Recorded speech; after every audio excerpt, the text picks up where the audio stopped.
Yol yapılması gerekir. Düz taraf olması lazım. En azından engelliler geldiği için rahat inmesi lazım. Nasıl diyeyim? Yapılması lazım. Yani belediye hangisi, vakansa hangisi ise onların yapması lazım. Yani yapılsa çok güzel olur yani. Engelliler için, kardeşlerimiz için çok iyi olur.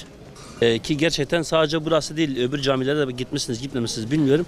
Öbür camilerde de böyle sıkıntı var. Yani merdivenler var ama yani böyle araba indirecek bir şey ya da ne bileyim el arabası indirecek bir merdiven falan yok, bir düzlük yok. Sadece merdiven yapmışlar, geri kalan hiçbir şey yok. Yani özellikle de burası, mesela burada da bir giriş var. İşte 2 tane girişi var, her 2 girişte de şey yok. Aşağı inen şey yok yani.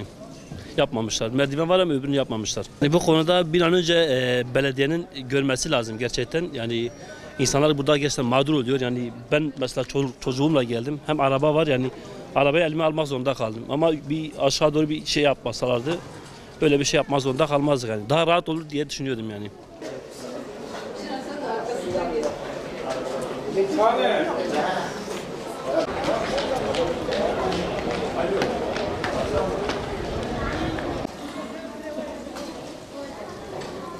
Da engelli rampası geç kalınmış dahi. Gerek ki daha çoktan yapılması lazım ki.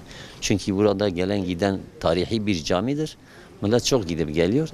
Burada engelli veyahut küçük çocuk, yaşlı insan böyle bir onlar için böyle bir şey düşünülseydi güzel bir durum ortaya çıkardı. Yani yapılması gereken şeydir de zaten.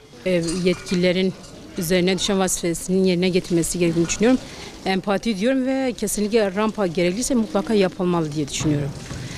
Çünkü onlar da sonuçta birey vatandaşlar yani onların o bireysel hakları eline alınmaması gerektiğini düşünüyorum ve kesinlikle o rampanın yerinde olması gerektiğini düşünüyorum ki bireysel engelli demek bile istemiyorum çünkü özel vatandaşlar olarak ben onları algılıyorum.